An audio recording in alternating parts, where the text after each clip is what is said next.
He never looked back, not at the water, not at the dress floating near the reeds, not at the silence that followed him home.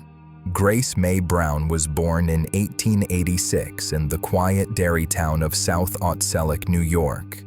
Her family was modest but respected. Her father ran a successful farm, and Grace was known for her gentle spirit, her laughter, and her love of music. Locals called her Billy, a nickname she earned from her fondness for the song, "Won't You Come Home, Bill Bailey?"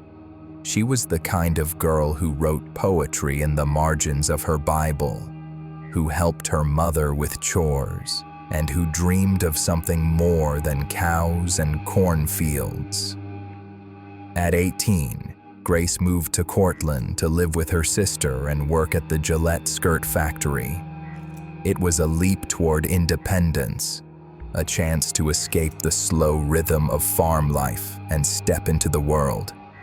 She was bright, hard-working, and quickly made friends. But one man stood out, Chester Gillette, the nephew of the factory's owner.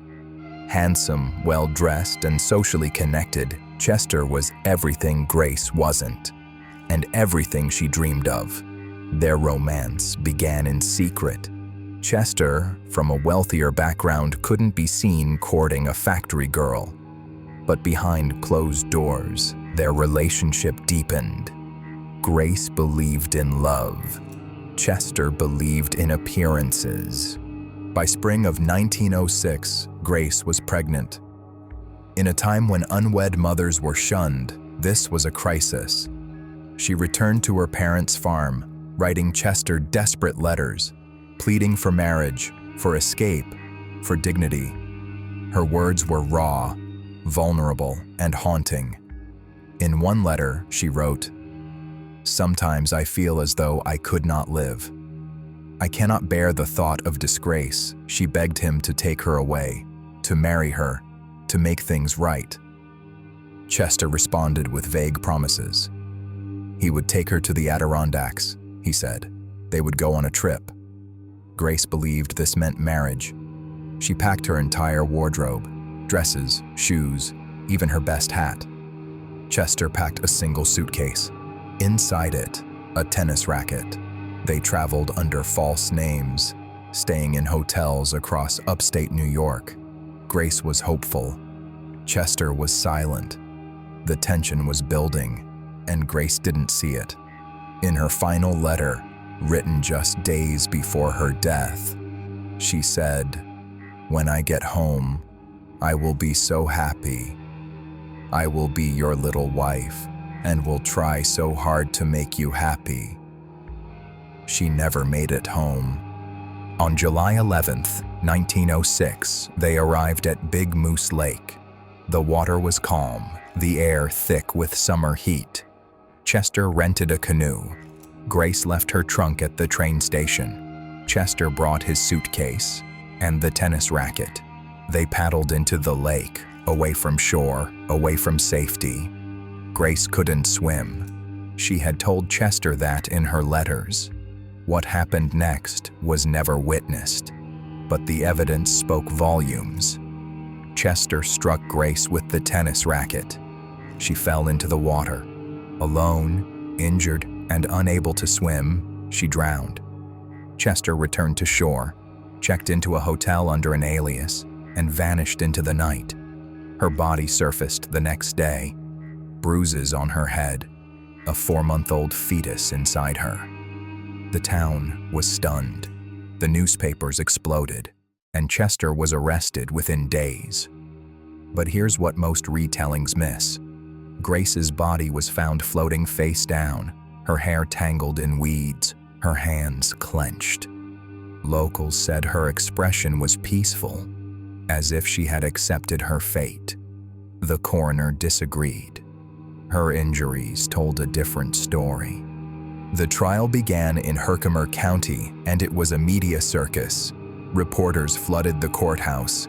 Grace's love letters were read aloud, her pain, her hope, her heartbreak laid bare for the world. Chester sat stone-faced, He claimed she jumped from the boat, that he tried to save her. But the evidence, the bruises, the suitcase, the lies, told another story. The prosecution painted him as a manipulative coward who lured Grace to her death to protect his reputation. The defense argued it was a tragic accident, but the jury didn't buy it. On December 5, 1906, Chester Gillette was found guilty of first-degree murder. He was sentenced to death. Grace's family wept. Chester's family retreated into silence. But the trial revealed something deeper. Chester had been courting other women while Grace begged for marriage. He had written flirtatious letters to wealthy girls, attended dances, and bragged about his social status. Grace was never part of his future, only his problem. Chester was executed by electric chair on March 30th, 1908. He never confessed, never apologized. His final words were vague, evasive, a man still clinging to ambiguity. Grace was buried in Valley View Cemetery in South Otselic. Her grave became a symbol of innocence lost, of love betrayed. But the story didn't end there. Her murder inspired novels, films, and plays, most famously, An American Tragedy by Theodore Dreiser, and later A Place in the Sun starring Montgomery Clift and Elizabeth Taylor. But those fictionalized versions often distorted Grace's voice, turning her into a plot device rather than a person. In recent years, historians and writers have returned to Grace's letters, raw, emotional, and painfully real. They've worked to restore her humanity, to tell her story not as a cautionary tale, but as a tragedy born of societal shame and personal betrayal. Today, Big Moose Lake is quiet. Tourists paddle across its waters, unaware of the darkness beneath. But locals remember, and Grace's story lingers, in the mist, in the silence, in the echo of a girl who believed in love and paid the ultimate price. She didn't drown in the lake. She drowned in silence, in shame, in the lies of a man who never planned to save her. And the lake still remembers.